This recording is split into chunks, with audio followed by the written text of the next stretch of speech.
Hello, welcome. Just checking the microphone here. We still lit up? We're still lit up. Okay. Welcome to the pet room. I moved a disk drive. This is a big step, but there are many other steps that need to be done before I can do much of anything with it. Anyway, let us open this box.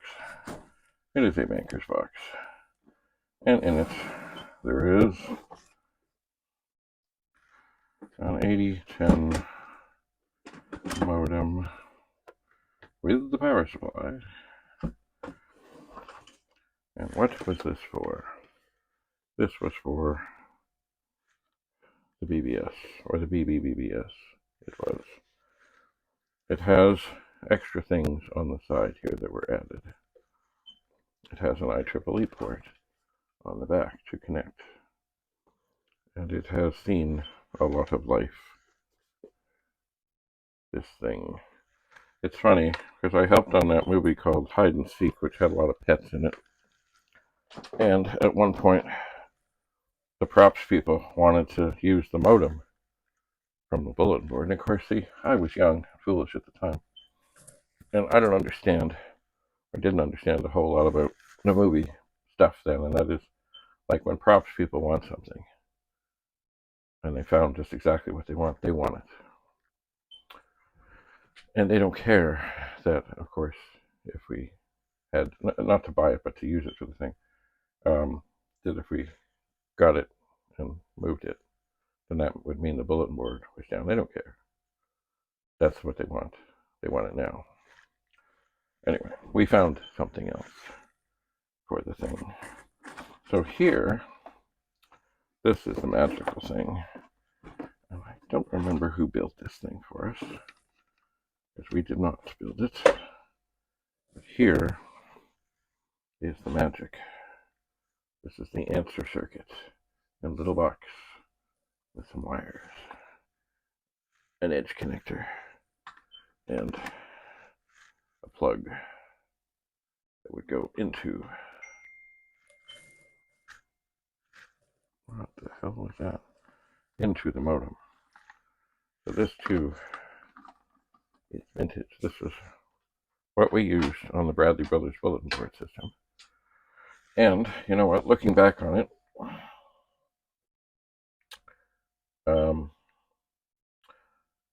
a while back when they were doing the celebration of life for Jim Butterfield at the Computer Museum in Brantford, I thought about taking such things so they could set up a little display. But it wasn't very long after that that Sid Bolton met a tragic end, a mysterious end. And I heard there were other people who had donated things, and their requests to get things, even little things, were not met with nicely.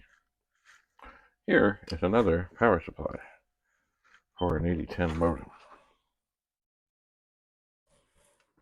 Oh, what else is in here? My golly, here is another power supply for an 8010 modem. You got to be careful with these things, because it's a 5-pin DIN. 5 pins. And that, if you were to not know what you were doing and you had a 64, you might plug that into the original video thing, and that would ultimately not be good.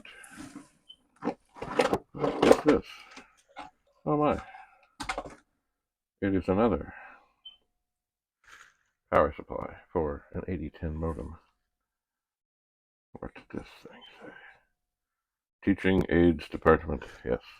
We worked closely with people in the Teaching Aids Department at the Toronto Board of Education, not the Toronto District School Board, because they, like a lot of people, I see. A lot of people of the older generation who were getting into the new things at the time, they needed help from the younger generation, and that was us. And now, of course, we are the older generation. Now here, this is a cool thing. This is a multi-voltage connector power supply thing, and I think it has to go with something to do with this other modem that's in here, I think. I could be wrong. Here's just another power supply thing. A little adapter thing. Okay. We'll just stack that up there. And what is this? Oh, another one. A multi thing. It has a switch so you can pick the voltage, and it has different ends, including a 9-volt that you could use instead of a battery. Cool. There's more stuff in here. Aha! Here. Ooh, yes. Here is the thing. It must have been made by Richfield Telecommunications, because look, it has an amp cover. And they started to make these answer circuits for people who wanted to run bulletin boards. They did. Set, line, user port, power, sensor. Beautiful. Beautiful.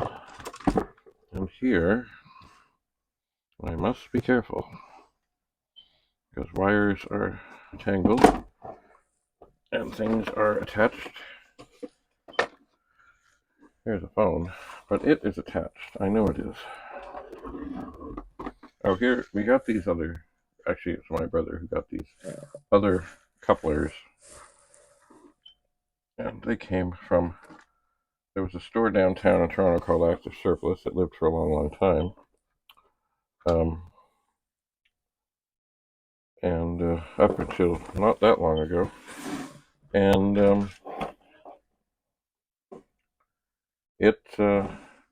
they had some, it was an electronic surplus store, and they had these things that came off as something, and they were $29 modems, and at the time, that was pretty incredible. Oh my. Okay, I really gotta be careful with this. This is the innards of another modem. It has also, besides everything else, it has a little amplifier circuit to pump up the volume. This thing, I'm not sure, well, it doesn't look like it's ever been attached. But here's another answer circuit, probably by Richfield Telecommunications without the cover. And at some point, I do intend to investigate this. So here's the inside of an 8010 modem. And it also with an amplifier circuit, and I know there's a little, well, not so little, potentiometer here that would have been used to pump up the volume, as they say. And this phone is attached, and then there's a wire running inside. Oh yeah. So, vintage stuff from the bulletin board days. Vintage. So I may have looked at this again, or recently. I found it in the basement a while back. But anyway, I will put things very carefully back in. And at some point, I'll test things. Another thing I will probably be doing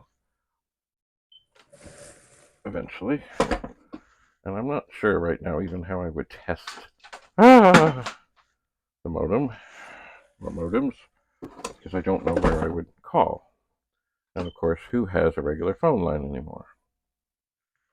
I don't know. Anyway, yeah, I don't know. But I think a lot of people who are wanting the old acoustic couplers are more for display. But I know that if I were to take one and plug it in, and if it squealed, then that would be a sign that it's working. On these modems, you had to, basically had to dial the phone and then listen for carrier, and put it in, and there was two things, whether you were going to be originating the call or answering the call. Because sometimes somebody would call you, and you'd say, oh, that's a modem. And then you take the phone, you stick it in, and you put it on answer. And somehow the two machines, the modems, would talk and resolve whatever was going on and communicate effectively. Too bad there's so little of that going on in the world these days. Okay, excuse me, I dropped a little wee power supply. And I would like to put it back into this, sacred box. Not that I know if it actually does anything or would be helpful with this, but that's where it is. Oh, sorry, forgot this thing, the other acoustic coupler. The reason, of course, Richard switched over to this is because I think it had better speakers. And the carrier was better heard, I believe. And so it is. Back in the sacred box. Well, let's see here. Hey, Google, what time is it? It's 10:09 a.m. 10:09. Okay. Well, in a while, I need to visit the dentist of all people. But it's not that long in the distance. So I suppose I should think about doing that. Oh, look, here's another. I'm letting these things run dead. And then I do intend to use them. I'm not sure what, I'm not sure how, I'm not sure where. It's a funny thing. I try not to get things. Things happen. And especially when I see these on the clear out shelf. I think they're cool. And originally, way back when, I would use them, because Andrew got me into playing Call of Duty, so I would use them on the phone. But then I realized, hey, I can record this stuff. As you may know, I have some Call of Duty videos up. But if I use this, and then I have to have a special adapter and a headphone or whatever, then I can't use this. But I will find things, other applications, to make use of these wondrous things. This one is made by Curtis. I don't know what the other one is made by. I just don't know.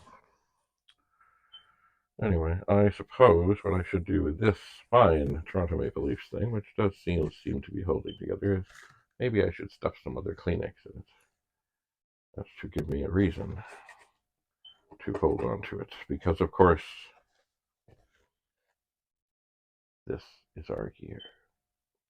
2024. Last time they won the Cup, 1967. But they had a good run in 1993. Just by coincidence, a Canadian team has not won the Stanley Cup since just around the time Gary Bettman became the commissioner. Just a coincidence, I'm sure. But you know, one thing, and I know this isn't pet related, but you know, I'm tired of hearing about everything they do is all about, oh, it's a cap hit, and we gotta do the cap, and the cap, and the cap, and the cap.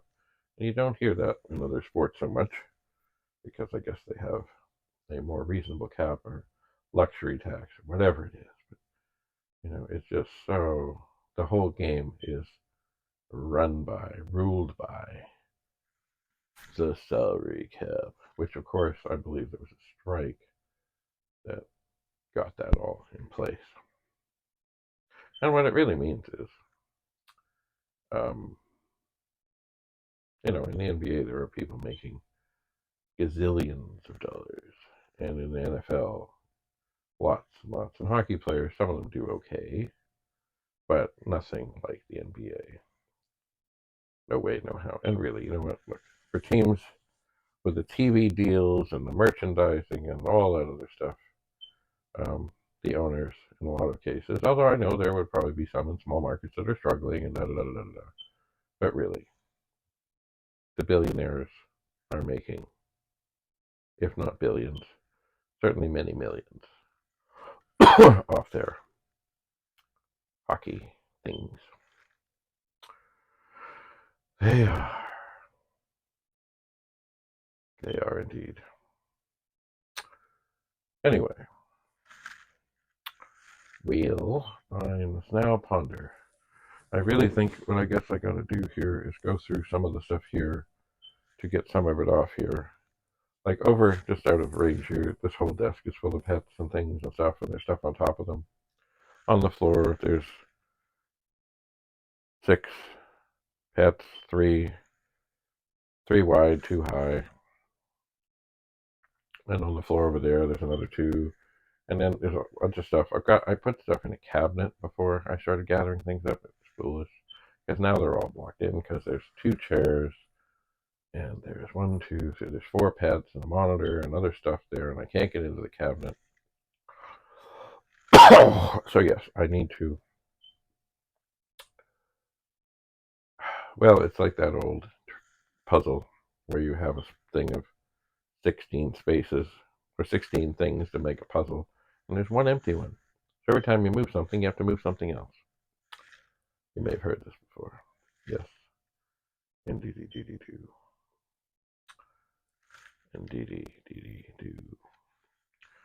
Just because I thought of it, and because I'm here. Let's see. Is this thing? Oh, yes, this thing is still doing its magic. I like the flashing lights. There are other modes to the flashing lights, too, if I can just remember how to do this. There's a button to push. That's not it. That's not it. That's not it. Maybe this is it. Okay. Ooh, look. It glows red. And some of them are actually, this one just, ooh, it's switching. But some of them are sound activated. I'll hold it again. Hello. No, okay, this one, when the sound is going through, see it's down at one end. As the sound is going through, it pulses up. Let's look at this. Ooh. This is cool. And you know what? This in a dark room is glorious. If you're listening to music and looking at the funky lights, it's magic. Let's see what the next one is. Okay, this one, it's got red and, well, the color swap, but as the music is playing, it will pulse outward.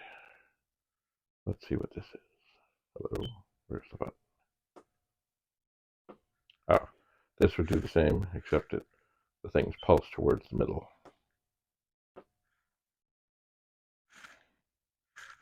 I wonder if I'm, no, this is not back to the beginning. This is another weird thing. This, oh look, it's turned off. So this probably puts us back to the beginning. Oh yes, the rainbow.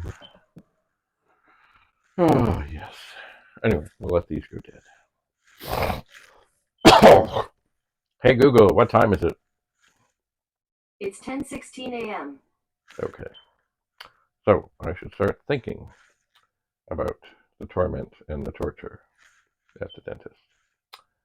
And probably I will take some preemptive pain medication, I suspect. Anyway, it's good to be back in the pet room. It'll be nicer when I can crank up the irons and actually start diagnosing and fixing and sorting and figuring. And yes, I keep saying this, yes, eventually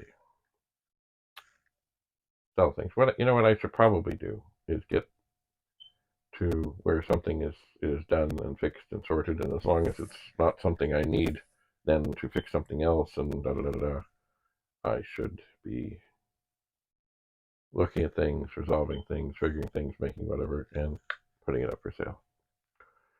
Maybe to start, maybe one thing a week, maybe eventually one thing a day, maybe more.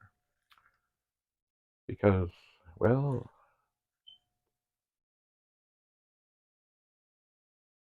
it is possible, maybe, that I have too much stuff.